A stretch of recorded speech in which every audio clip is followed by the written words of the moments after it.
자, 이제 잘 주셨나요? 우리는 방금 중요한 포인트를 하나 했습니다. 무슨 포인트? 균형의 이동에 대해서 했습니다. 제가 쉬운 풀이에서 대전제를 알려드렸죠. 첫 번째 큰 것을 찾는다. 두 번째, 균형 량은 어떻게 한다? 큰 것 그대로 쓴다 라고 말씀드렸고요. 세 번째, 균형 가격은 네 가지로 나뉘죠. 네 가지로 나뉠 때 수요가 증가가 큰 경우는 무엇이다? 가격이 어떻게 된다? 상승한다. 왜? 인기가 있으니까.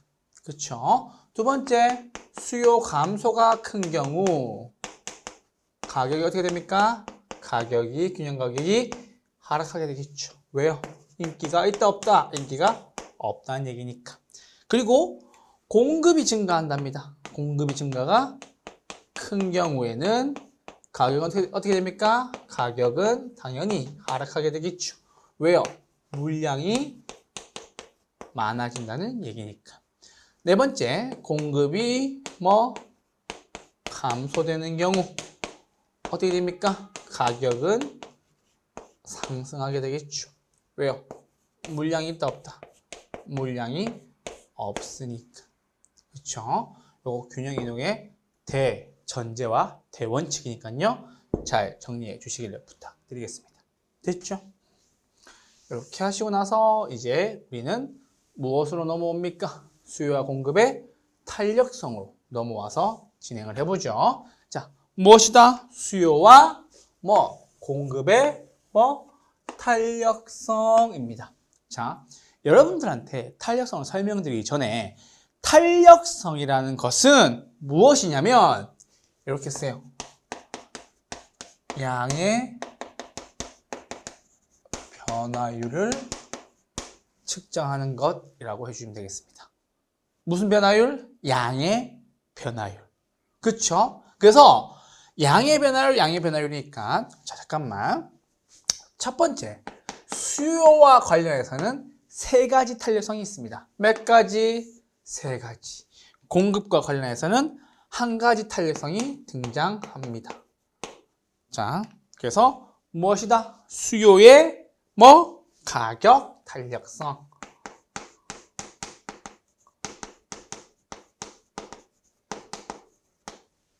됐죠? 두 번째, 수요의 탄력성인데 수요의 무슨 탄력성? 수요의 소득 탄력성. 세 번째, 수요의 탄력성인데 무슨 탄력성? 교차 탄력성. 이렇게 하나 정리해 주세요. 그래서 수요의 탄력성에는 몇 가지가 있다? 세 가지가 있다. 수요의 탄력성, 수요의 탄력성이 있는데 그래서 이 탄력성이 뭐라고요? 양의 변화율이라고요. 그래서 공식을 이렇게 나누어 보자면 양의 변화율이니까 수요니까 무슨 양? 수요량의 변화율 이렇게 써달라고요. 됐어요? 수요의 소득 탄력성이니까 무슨 변화율? 똑같죠? 수요량의 변화율 이렇게 써달라고요. 됐죠? 그리고 세 번째, 역시나 수요의 탄력성이니까 또 수요량의 변화율 이렇게 쓰라고요. 그래서 탄력성이 뭐라고요? 양의 변화율이라고요. 양의 변화율. 요거 이해되셨어요? 양의 변화율인데, 자, 이제 잘 보세요. 우리가 독립 변수와 종속 변수라는 얘기를 할 겁니다. 그래서 이 양의 변화율은 뭐예요? 종속 변수, 즉 따라간다는 뜻이에요. 종속 변수. 그래서 우리는 무엇을 알아야 되냐? 독립 변수라는 자체적으로 바뀌는 것을 체크를 해 주셔야 됩니다. 자, 그러면 수요의 가격 탄력성은 가격의 변화율 분의 뭐다? 수요량의 변화율이 가격 탄력성의 공식이 되는 거고요. 수요의 소탄력성은 소득의 변화율 분의 뭐예요? 수요량의 변화율이 되는 겁니다. 그래서 가격이 변할 때 수요량이 얼마나 변하니? 소득이 변할 때 수요량이 얼마나 변하니? 교차, 즉 교차란 말은 뭐예요? 두 개의 재화가 만난다는 뜻이겠죠. 그러면 A 재화가 등장하고 B 재화가 등장할 건데 교차라는 말 자체가 뭐예요? 재화가 몇 개? 재화가 두 개가 등장한다는 뜻이죠. 그래서 수요량의 변화율인데 이게 뭐예요? 해당 수요량, 즉 Y제 수요량의 변화율이라는 것이 등장하는 겁니다. 그래서 왜? 재화가 두 개니까. 그래서 여기서 교차란 말이 나왔죠. 교차니까는 해당 재화가 몇 개? 하나 더 등장을 하면서 뭐다? X제 가격의 변화율 분의 그쵸? Y제 수요량의 변화율이 수요의 교차 탄력성이다 라고 해주시면 된다는 소리예요. 어려워요? 쉬워요? 엄청 쉽죠. 구할 것도 없잖아. 수요의 탄력성이니까 수요량의 변화율. 수요의 탄력성이니까 수요량의 변화율. 수요의 탄력성이니까 수요량의 변화율. 그쵸? 무엇이 바뀔 때? 가격이 바뀔 때, 소득이 바뀔 때, X제 가격이 바뀔 때 해당 재화의 수요량이 얼마나 바뀌느냐를 얘기하는 것이 뭐예요? 수요의 탄력성 세 가지였습니다.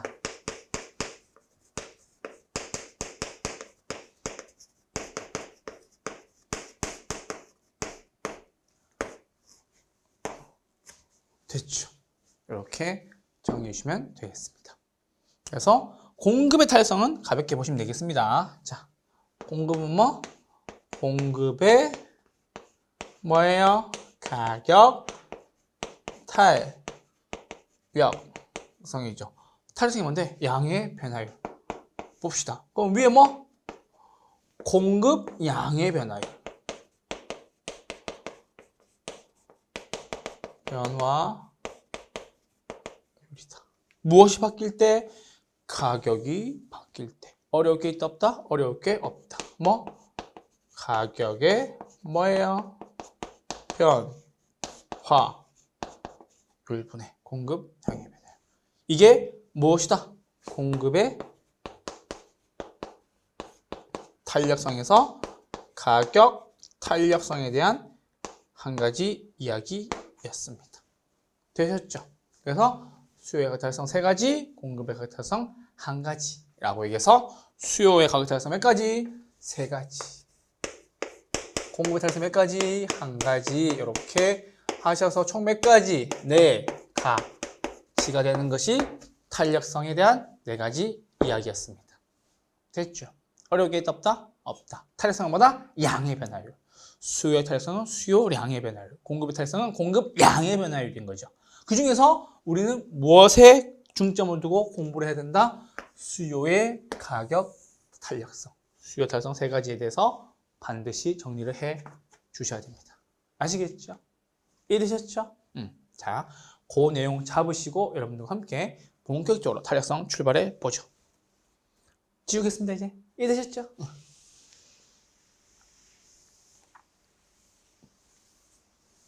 자, 천천히 볼게요. 자, 수요의 탄력성 나왔어요. 탄력성이 뭐라고? 양의 변화율이라고. 오케이. 양의 변화율 여기 나왔잖아. 근데 앞에 뭐가 나왔어요? 수요가 나왔잖아. 뭐의 변화율? 수요량의 변화율. 이렇게 체크하시면 되겠죠.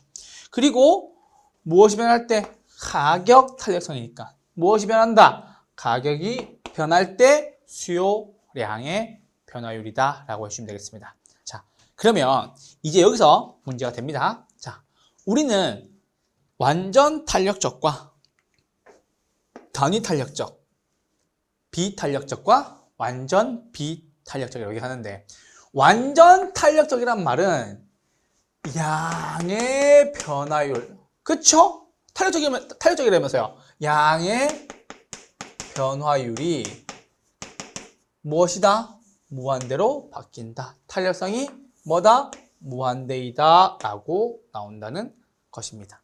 그래서 무엇이 바뀐다? 양이 불변한다라고 체크해 주시면 되겠습니다. 그래서 그래프를 조그맣게 잠깐만 그려보면 P값과 Q값이 있을 때 완전 탄력적은 무엇이다? 가격이 불변하게 되는 것이고, 양은 무한대로 수평으로 변화하게 되겠네요. 이게 완전 탄력적이라는 얘기입니다. 되셨죠? 그리고 탄력, 단위 탄력, 비탄력은 잠깐만 하고요. 완전 비탄력적 먼저 넣어보세요. 완전 비탄력적. 탄력성이 0이다. 맞아요? 탄력성이 뭐라고요? 양의 변화율이 있다고 없다고요? 양의 변화율이 있다고 없다고? 없다고. 그럼 양의 변화율이 없다는 말은 무슨 말일까요? 양이 고정되어 있다. P값과 Q값이 있을 때 양은 뭐다? 고정되어 있다. 양의 변화가 있다 없다? 없다. 우리는 완전 비탄력적을 이렇게 정리하기도 합니다. 비탄력적. 수직적이라고 얘기하죠. 그럼 이건 수직이니까 위에 건 뭐예요? 평적이다. 이렇게 구분해 주시면 되겠습니다. 그래서 완전 탄력은 수평. 완전 비탄력은 수직. 그래서 여러분들이 외우기 쉽게 비탄력적이다. 이렇게 구분해 주셔도 됩니다. 그렇죠? B는 어떻게 내립니까? 수직으로 내리는 거니까요. 요거 두 개 지금 이해가 되셨으면 좋겠습니다. 되셨나요? 오케이. 이렇게 정리해 주시면 되고요. 완전 탄력, 완전 비탄력 설명을 드렸고요. 자, 단위 탄력적과 뭐예요? 탄력, 비탄력이라고 봅시다. 자, 여러분, 탄력적이란 말이 뭐예요? 양의 변화율. 그쵸? 양의 변화율. 양의 변화율. 양의 변화율이 더 크다? 그쵸? 그럼 탄력성은 1보다 크겠네요. 왜요? 수요량의 변화율 분의 가격의 변화율인데, 제가 계속 얘기하죠. 탄력성, 탄력적이 뭐라고요? 양의 변화율이라고요. 그러면 탄력적이란 말은 양의 변화율이 더 크다는 소리예요. 맞아요? 그럼 양의 변화율이 얼마? 3이고 가격의 변화율이 얼마? 2죠. 이거 얼마 나와? 1.5가 나오겠죠. 맞아요? 이게 탄력성이고요. 1보다 큽니까? 네, 1보다 큽니다. 어떤 경우에 생기는 겁니까? 가격의 변화율이 양의 변화율보다 작을 때. 뭐가 클 때? 양의 변화율이 클 때. 요게 클 때. 우리 이걸 뭐라 그럽니까? 탄력적이다 라고 이야기를 합니다. 됐어요? 탄력적이 무슨 말인데? 양의 변화율이 크다. 탄력성이 뭔데? 양의 변화율이다. 탄력이 뭔데? 양의 변화율이다. 제발 탄력은 양의 변화율이다. 이것만 기억해 주시면 되겠습니다. 자, 단위 탄력적이라는 말이 나왔습니다. 단위 탄력적이라는 말이 나왔습니다. 그것은 무엇이냐? 가격의 변화율과 양의 변화율이 같다라는 거겠죠. 자, 똑같이 봅시다. 가격의 변화율분의 수요량의 변화율이다. 아까는 3분의 2분의 3이었죠. 이제는 2분의 2다. 그럼 1이죠. 맞아요? 그래서 가격이 2개 변할 때 수요량도 2개가 변한다. 탄력성 얼마? 1. 탄력적인데 어떻게 탄력적? 단위 탄력적이다 라고 해주시면 되겠습니다. 탄력성이 얼마? 1이다. 그쵸? 변화율이 같다.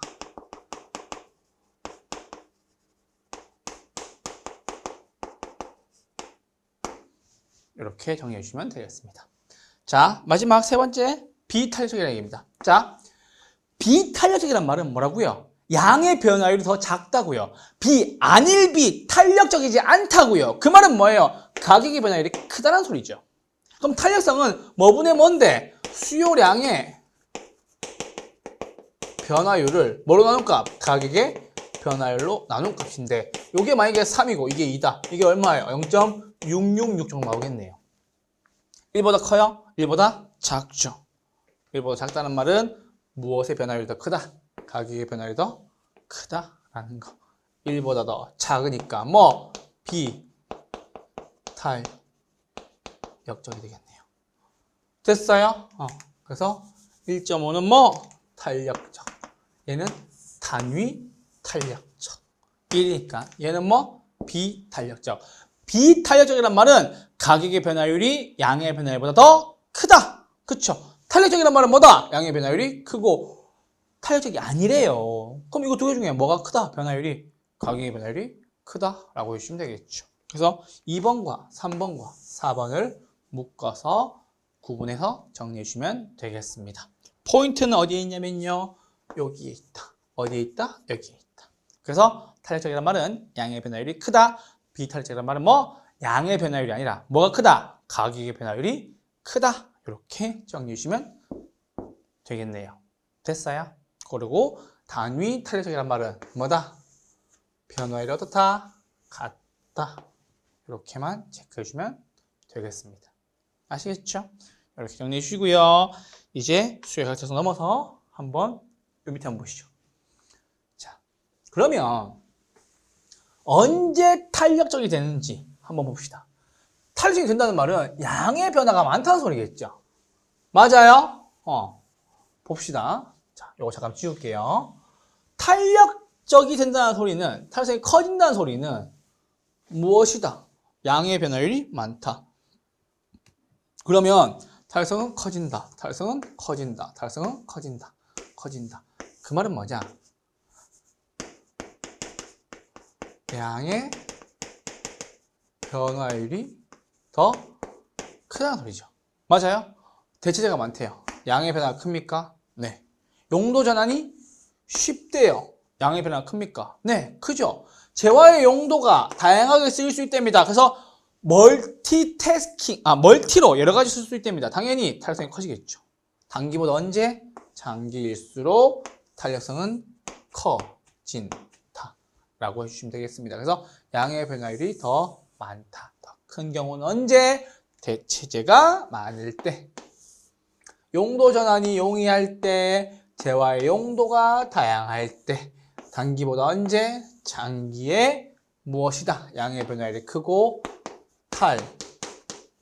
탄력적으로 변한다 라고 해주시면 되겠습니다. 되셨죠? 이렇게 해서 수요의 가격 탄력성에 대한 정리였습니다.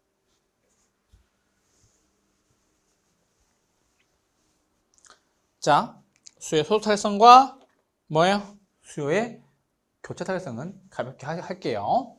자, 요거 하나만 외우고 갑시다. 수요의 뭐? 탄력성. 양의 변화율. 앞에 수요 나왔으니까 수요. 됐죠? 근데 뭐가 바뀔 때? 소득이 바뀔 때. 소득의 변화율분의 수요량의 변화율이고, 이 소득이 변화함에 따라서 많이 소비되는 것은, 소득이 올라갈 때 재화가 많이 소비되면 뭐? 정상재. 소득이 올라갈 때 수요량이 감소하는 것을 우리는 열등제라고 얘기합니다. 이거 하나만. 소득 탄력성에서 만약에 뭐가 나왔다? 소득의 요거 써야 되겠네요. 잠깐만요. 탄력성 만약에 수요의 소득 탄력성이라는 말이 나오면 재화가 두 개 등장해야 됩니다. 무슨 재화? 정상재와 열등재. 이렇게 두 개가 등장을 해야 됩니다. 자, 여러분들 좀 쉽게 설명해 보죠. 여러분, 수요의 탄력성이죠. 그럼 뭐의 변화? 수요량의 변화율이죠. 변화율. 그쵸? 뭐분의 소득의 변화율분의 수요량의 변화율인데 요 개념을 한번 잘 봅시다. 여러분, 소득이 상승하면 수요량이 늘어나는 것들이 있습니다. 뭐가 있을까요? 대표적으로 한 가지만 비교하죠. 제가 좋아합니다. 뭐?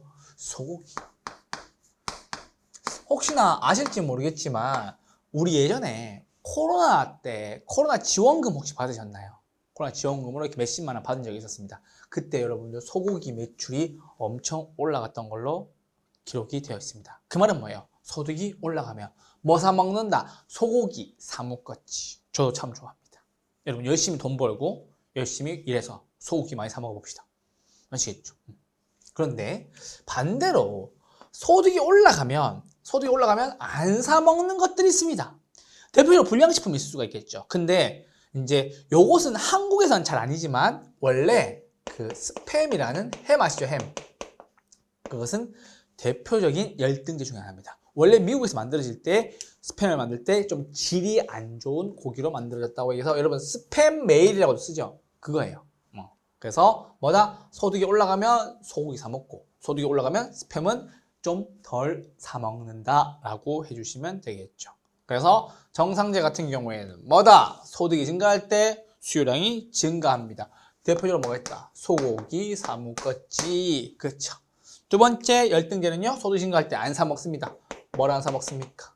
가공 햄은 좀 덜 사 먹게 되겠죠. 그렇게 정리해 주시면 되겠습니다. 자, 그리고 수요의 탄력성인데 양의 변화율이죠. 그런데 여기서 무슨 말이 등장합니까? 교차라는 말이 등장합니다. 그래서 y제와 x제, 제화가 몇 개? 제화가 2개 등장합니다. 똑같습니다. 교차 탄력성은 가격의 변화율이니까. 자, 근데 여러분 생각을 해봅시다. 우리 여러분 교차로라는 말 들어봤어요? 교차로? 많이 있죠? 교차로. 무엇이 만나는 거예요? 횡으로 흘러가는 도로와 종으로 흘러가는 도로 두 개가 만나는 것이 교차로죠. 그래서 도로 두 개가 만난다고 해서 교차로라는 것이고 역시 여기 마찬가지죠. 교차 탄력성이란 얘기는 무슨 제화가 등장한다? X제와 Y제가 등장한다.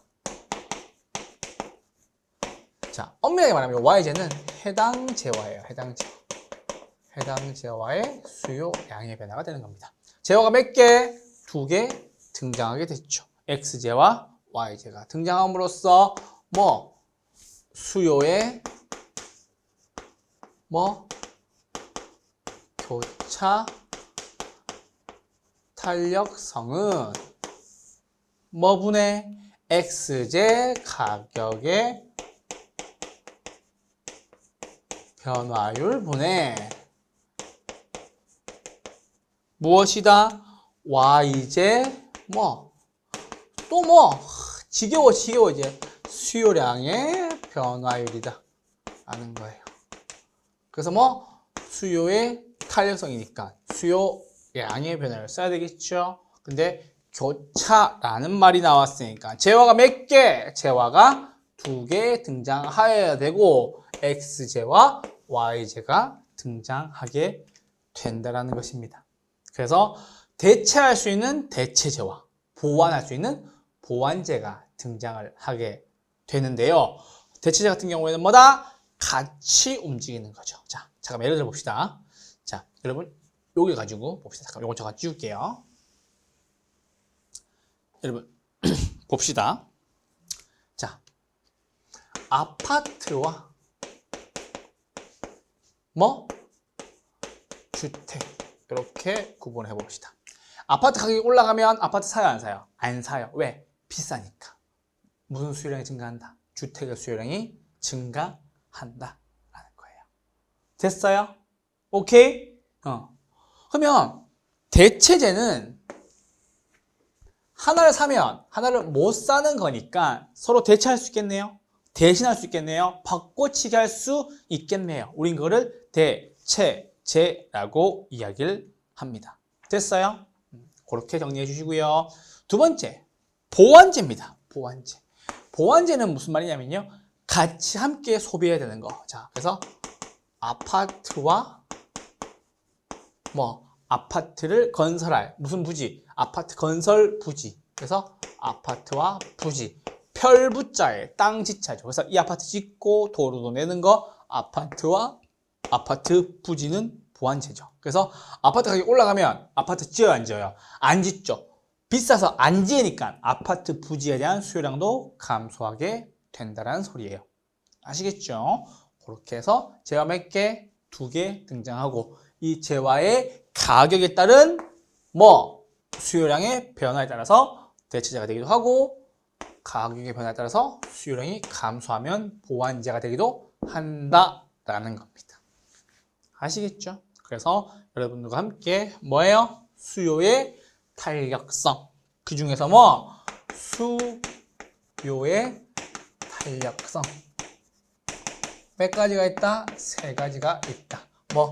가격 탄력성, 수요의 소탄력성, 수요의 교차 탄력성. 요거 3가지 함께 정리해 보았습니다. 되셨죠? 탄력성이니까 양의 변화율. 가격이 변할 때 양의 변화율, 소득이 변할 때 양의 변화율. X제, 가격이 변할 때 양의 변화율. 무슨 양? 수요량의 변화율. 수요량의 변화율, 수요량의 변화율이다 라는 것만 명심해 주시면 되겠습니다. 됐죠? 이렇게 하고 이제 드디어 공급의 가격 탄력성 넘어올게요. 공급의 가격 탄력성 같은 경우에는 어려운 내용 없으니까 한번 가볍게 보시죠. 자, 공급의 가격 탄력성입니다. 공급의 가격 탄력성 같은 경우에는 문제가 쉽습니다. 공급의 탄력성이죠. 탄력성 나왔어요. 어제 동그라미 양의 변화율의 체크. 뭐가 어려워? 공급이니까 앞에 나온다. 공급의 변화율. 변수가 뭔데요? 가격의 변화율분의 공급 양의 변화율. 그러면은 탄력성이 커진다는 말은 탄력성이 커진다? 탄력성은 커진다라는 말은 역시 나왔죠. 뭐가? 공급량이 늘어날 수가 있다. 기술 향상됐습니다. 공급량은 증가하네요. 용도 전환이 용이합니다. 공급량은 늘어납니다. 생산에 소요되는 기간이 짧대요. 즉 만드는데 시간이 오래 걸린다고 적게 든다고. 만드는데 시간이 적게 소모된다. 탄력성은 커진다. 왜요? 빨리 만들면 되는 거니까. 그리고 단기일 때보다 장기일 때 탄력성은 커진다 라고 해주시면 되겠습니다. 그래서 수요의 탄력성이든 공급의 탄력성이든 둘 다 장기일 때 탄력성은 커진다 라는 것이 포인트였습니다. 됐어요? 이렇게 들어주시면 좋겠습니다. 수요와 공급의 탄력성에 대한 이야기였습니다. 자, 이제 경기 변동과 거미집 이론 잠깐 넘어오시죠. 자, 부동산 경기 변동입니다. 경기 변동은 여러분 어려운 게 하나도 없습니다. 여러분들 가볍게 보시고 넘어가시면 되고요. 경기 변동과 거미집 이론이 번갈아 가면서 나오는데 요거 내용만 보시면 되겠습니다. 자, 보세요. 여러분, 여기에 지금 정점에 찍어둔 게 뭐예요? 경기의 정점입니다. 경기가 가장 좋을 때입니다. 자, 그래서 처음에 경기가 좋다, 안 좋다? 안 좋아서 회복하는 국면이죠. 회복하는 국면. 회복하는데 이제 뭘 겪는 거예요? 상향 국면을 겪게 되겠고요. 그 다음에 정점을 찍고 떨어지게 되겠죠. 후퇴하고 마지막 완전히 바닥으로 떨어지는 하향 국면이 있겠어요. 우리는 회복과 상향 국면을 뭐라 그래요? 확장 국면이라고 얘기하고요. 경기가 좋아지는 상황입니다 라고 얘기합니다. 그러면 경기가 좋아질 때는 누가 더 많아요? 매수자가 더 많은 시장. 왜? 가격이 오를 것이라고 예상하니까. 누가 많다? 매수자가 많다. 그러면 많은 사람이 귀해요? 적은 사람이 귀해요? 언제나 적은 사람이 귀하죠. 그래서 누가 중시하다? 매도자가 중요하다. 적은 경우가 더 중요하다는 얘기예요. 그래서 과거 사례 가격은 새로운 가격에 하한선이 된다. 즉 보세요 여러분. 자, 한 달 전에 요 가격에 샀고 한 달 뒤에 요 가격에 샀어요. 그래서 요게 과거 사례 가격. 현재 새로운 시점. 맞아요? 경기가 좋아졌죠. 맞아요? 그러면 경기가 좋아졌단 말은 과거 사례 가격, 옛날 사례의 가격이 뭐예요? 더 싸다는 얘기죠. 그래서 과거 사례 가격은 어떻게 된다? 환선이 된다. 왜? 지금 경기가 좋아서 지금 새로운 거래 사례 가격은 더 비싸졌으니까. 맞아요? 그래서 무슨 수요가 발생합니까? 초과 수요가 발생하게 된다는 거죠. 이렇게 정리해 주시면 되겠고요. 이제 수축 국면입니다. 경기가 좋아져요, 나빠져요? 경기가 정점을 찍고 나빠지기 시작했죠. 우리는 첫 번째를 후퇴, 뒤에를 하향 국면이다 라고 얘기합니다. 그래서 확장이 아니라 뭐 수축하는 국면입니다. 경기가 나빠지는 상황이고요. 누가 많아요? 매도자가 더 많은 시장인 거죠. 맞아요? 파는 사람이 많다고. 왜? 경기가 안 좋아지는 거니까. 그러면 우리는 누가 더 중요해요? 더 적은 사람이 중요하죠. 매수자가 중요하죠. 적은 경우가 중요하고요. 자, 과거 사례 가격은 얼마? 요게 팔았는데 이제 뭐 새로운 가격이 여기에 있겠죠. 그래서 과거 사례 가격은 뭐 상한선이 된다라는 거예요. 빨리 팔아야 되니까 뭐 초과 공급이 발생하게 되겠죠. 요게 뭐다? 부동산 경기 변동이다. 경기 변동 같은 경우에는 여러분들이 회복, 상향, 후퇴, 하향 각각의 몇 국면? 4국면에 따른 뭐예요? 특징만 구분해 주시면 되고요. 뭐요? 확장 국면일 때와 뭐 수축 국면일 때의 특징을 잘 잡아주시면 됩니다. 확장 국면에 두 가지 뭐가 있어요? 회복과 상향 국면이 있고요. 수축 국면에서는 뭐 후퇴와 하향 국면이 있습니다. 되셨죠? 그래서 이렇게 4국면에서는요 확장과 수축 잘 구분하고요. 4국면에 뭐가 있다? 회복, 상향, 후퇴, 하향 이렇게 네 가지 국면이 있다 라고만 정리해 주시면 되겠습니다. 되셨나요? 이렇게 해서 뭐다? 부동산 경기 변동에 대한 내용이었습니다. 자, 그리고 이제 거미집으로 잠깐 넘어오시죠. 자, 거미집이론 같은 경우에는 여러분들이 모형과 요것만 보시면 됩니다. 자, 쉬운 프린트 됐고요. 자, 요 페이지에서 설명을 잠깐 드려 넘어가죠. 거미집 이론 같은 경우에는 여러분들이 수렴이냐 발산에 따라서 구분이 되고요. 그 수렴과 발산에 따라서 어떻게 바뀌는지 보시면 됩니다. 자, 물론 거미집 이론을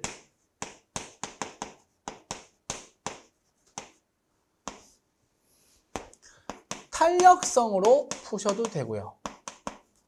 기울기로도 푸셔도 됩니다. 이 말씀 일단 드리고요. 그림 잠깐 보시죠. 그래서 이 그림에서 수렴량은 뭐예요? 균형으로 접근한다는 얘기죠. 균형이 요점이에요. 그래서 수요와 공급인데 여기서 시작해서 이렇게, 여기서 시작해서 이렇게 균형으로 자꾸 들어가게 되는 것이 뭐다? 수렴형이 되는 거고요.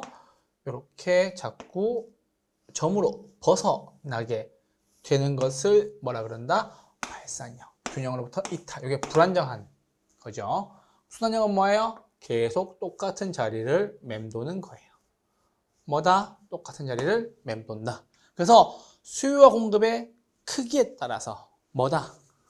수렴형이 될지 발산형이 될지 바뀌는 건데 여러분 지금 보시면은 탄력성이라고 나와 있고 밑에 뭐 기울기라고 나와 있죠. 그래서 여러분들이 탄력성 크기에 따라서 기울기의 크기에 따라서 수렴형이 되기도 하고 탄력성 크기에 따라서 기울기 크기에 따라서 발산형이 되기도 하고 근데 요거 한번 체크하고 보시죠. 순환형은 순환만 하는 경우니까 무엇이다?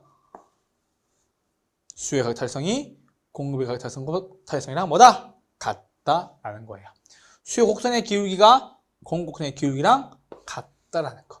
같을 때는 무슨 형이다? 무조건 순환형이다. 요거 체크해 주시면 되겠죠. 되셨죠? 그런데 탄력성을 어떻게 구하느냐라는 말에 여러분들 나중에 문제를 보시면 아시겠지만 가격과 양, 양과 가격, 가격과 양, 양과 가격 앞에 있는 숫자분의 뭐예요? 앞에 있는 숫자로 구하시면 되는데 나중에 P라는 가격 앞에 있는 숫자를 쓰시면 됩니다. 아시겠죠? 나중에 Q 앞에 있는 숫자분의 P 앞에 있는 숫자. 그래서 탄력성은 Q 앞에 있는 숫자분의 P 앞에 있는 숫자를 쓰시면 됩니다. 그래서 공급 곡선인 뭐다? QS와 수요인 QD가 나오게 되면 무엇을 따진다? 탄력성과 기울기를 따진다라는 거예요. 그래서 기울기는 뭐다? P 앞에 있는 숫자분의 Q 앞에 있는 숫자다. 이렇게 봐주시면 되겠습니다. 그래서 이 개념만 일단 잘 잡아 가시면 됩니다. 그래서 일단 봅시다. 수요의 가격 탄력성이 크다. 맞죠? 수요 가격 탄력성이 크다. 무슨 형? 수렴형. 공급 곡선의 기울기가 크다. 무슨 형? 수렴형. 공급의 가격 탄력성이 크다. 무슨 형? 발산형. 수요 곡선의 기울기가 크다. 무슨 형? 발산형. 요것만 하시면 된다고요. 그래서 여러분들이 이 문제 같은 경우에는 원래는 이제 좀 그 부동산 경기 변동과 함께 좀 번갈아 가면서 나오는 문제인데 사실은 최근에는 좀 주로 안 나오는 경향이 강하지만 그래도 여러분들한테 기울기를 물어보는 경우가 많이 있어서 설명을 한번 드릴 필요가 있습니다. 자, 그래서 여러분들 어려울 필요가 없습니다. 자, 여기 쉬운 풀이를 통해서 저와 함께 한번 박살을 내봅시다. 자, 쉬운 풀이 나왔습니다. 잘 보세요. 쉬운 풀이는 언제나 뭐? 소중합니다. 수렴, 발산, 수렴, 발산. 이런 거미집이론 수발, 수발 하시면 되겠죠. 수발, 수발, 수발, 수발. 모발 아니고 수발, 수발. 아시겠죠? 그래서 수렴형의 경우에는 수요의 가격 탄력성이 뭐보다? 공급의 가격 탄력성보다 크다. 일 때는 수렴형입니다.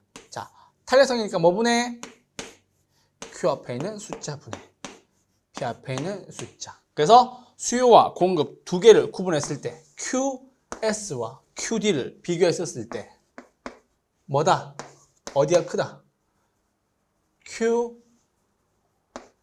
QD와 QS의 PQ를 비교했을 때 어디가 크다? 수요의 가격 탄력성이 클 때 무슨 형? 수렴형이 되는 거고요. 수요의 가격 탄력성과 공급의 가격 탄력성 중에서 공급의 가격 탄력성이 크다. 공탄 되면요 무슨 형? 발산형이 되는 거고요. 공급 곡선의 기울기가 되면요 크면요 뭐다? 수렴형이 되는 거고 수요 곡선의 기울기가 크면 뭐다? 발산형이 되는 겁니다. 그래서 탄력성은 무엇을 따지는 거고 Q 앞에 있는 숫자분의 P 앞에 있는 숫자로 정리해 주시는 거고요. 기울기는요 뭐분의 P 앞에 있는 숫자분의 Q 앞에 있는 숫자로 정리를 해주시면 되겠습니다. 그래서 요거 두 개는 뭐? 기울기. 요거 두 개는 뭐? 탄력성 봐주시면 되고요. 공급 곡선의 기울기가 크다라는 소리는 기울기가 더 가파르다는 소리겠죠. 그래서 공급 곡선의 기울기가 더 가파르면 수렴형이 된다. 자, 잠깐 볼까요? 자, 이쪽 한번 보시죠. 무엇이 더 가파릅니까? 공급 곡선의 기울기가 더 가파르죠. 뭐보다? 수요 곡선보다. 무슨 형? 수렴형. 당연히 수렴형이겠지. 됐죠? 이렇게. 수렴형. 그렇죠. 공급 곡선의 기울기가 더 크니까. 무슨 형? 수렴형. 자, 이제 마지막 수요 곡선의 기울기가 더 크대요. 수요 곡선의 기울기가 더 크면 뭐? 발산형. 해주시면 되겠습니다. 그래서 여러분들 요거는 시험에 너무 간헐적으로 나온 내용이긴 하지만 여러분들이 반드시 알고는 가야 되는 부분이므로 제가 말씀 한번 드릴게요. 이런 뭐 수발 하시면 되겠죠. 모발 아니고 뭐 수발 하시면 되겠죠. 그래서 수렴과 발산이 어떤 형태로 나타나느냐. 그래서 수요의 탄력성이 공급의 탄력성보다 클 때 뭐 수렴형이고요. 공급의 탄력성이 뭐 수요 탄력성보다 클 때 발산형이고요. 나와 있죠. 그리고 뭐 공급의 기울기가 수요의 기울기보다 크면 수렴형이고 수요의 기울기가 수요 곡선의 기울기가 공급 곡선의 기울기보다 크면 뭐다? 발산형이다 라고 해주시면 되겠습니다. 그래서 요거 뒤에 쓰면 낫겠네요. 더. 자, 수요의 탄력성이 크다. 무슨 형? 수렴형. 공급의 탄력성이 크다 뭐? 발산형. 공급의 기울기가 크다. 수렴형. 수요의 기울기가 크다. 발산형. 이렇게 정리해 주시면 되겠습니다. 요거 네 가지만 정확하게 알고 계시면 문제될 부분은 전혀 없기 때문에 뭐다? 이런 수발수발 하시면 되고요. 그 수발수발을 구하는 방법은요. 탄력성은 뭐분의 뭐 Q 앞에 있는 숫자분의 P 앞에 있는 숫자. 기울기는 뭐 P 앞에 있는 숫자분의 Q 앞에 있는 숫자라고 하시면 되겠습니다. 그래서 탄력성은 분자의 P, 탄 P 하시면 되고요. 기울기는 분자의 뭐 Q 앞에 있는 숫자. 그래서 기 Q 하시면 됩니다. 그래서 뭐 탄 P, 그렇죠? 기울기는 뭐 기 Q 하시면 됩니다. 아시겠죠? 탄력성은 Q 앞에 있는 숫자분의 P 앞에 있는 숫자. 기울기는 P 앞에 있는 숫자분의 Q 앞에 있는 숫자. 이렇게 구분해서 정리해 주시면 되겠습니다. 그래서 여러분들과 함께 거미집 이론까지 해서 경제론까지 마무리를 지었습니다. 부동산 경제론 같은 경우에는 여러분들이 부동산 학개론을 공부하면서 가장 처음으로 벽을 만나게 되는 부분일 수 있습니다. 왜냐? 계산 문제가 나오기 때문이에요. 하지만 그 계산 문제 역시 쉽고요. 아까 말씀드렸죠? 균형에서 QS와 QD를 같게 만들고 균형 가격인 P와 균형 양인 Q를 구하는 법을 설명을 드릴 것이라는 거. 그래서 문제를 통해서 훨씬 더 자세하고 좀 와닿게 설명을 드릴 것이라는 걸 약속을 드리고요. 균형 이동 같은 경우에는 뭐다? 큰 것만 본다. 양은 큰 것 따라간다. 균형 가격은 네 가지 경우의 수를 따져서 가격이 오르고 가격이 내리는 경우를 체크해 본다는 것이 포인트였습니다. 탄력성 같은 경우에는 양의 변화를 얘기하는 것인데 수요의 가격 탄력성은 가격이 변할 때 양이 얼마나 변하냐, 수요의 소득 탄력성은 소득이 변할 때 양이 얼마나 변하냐, 수요의 교차 탄력성은 X제 가격의 변화율분의 Y제 수요량의 변화율이 얼마나 변하느냐, 이것이 뭐다? 탄력성에 대한 이야기였고요. 그리고 마지막에 부동산 경기 변동의 회복 국면과 수주 국면 각각의 두 가지씩을 봐주시면 되고요. 마지막 거미집이로는 탄력성으로 풀지, 기울기로 풀지를 정하고 난 뒤에 탄력성은 뭐분의 뭐? 탄력성은 Q 앞에 있는 숫자분의 P 앞에 있는 숫자, 탄 P 하시면 되고요. 기울기는 뭐분의 P 앞에 있는 숫자분의 Q 앞에 있는 숫자, 기 Q로 구해주시면 된다는 점만 잡고 가시면 나중에 문제를 보고 아, 이게 교수님이 생기초 이론에서 그토록 강조하시던 부분이구나 라는 생각이 드실 겁니다.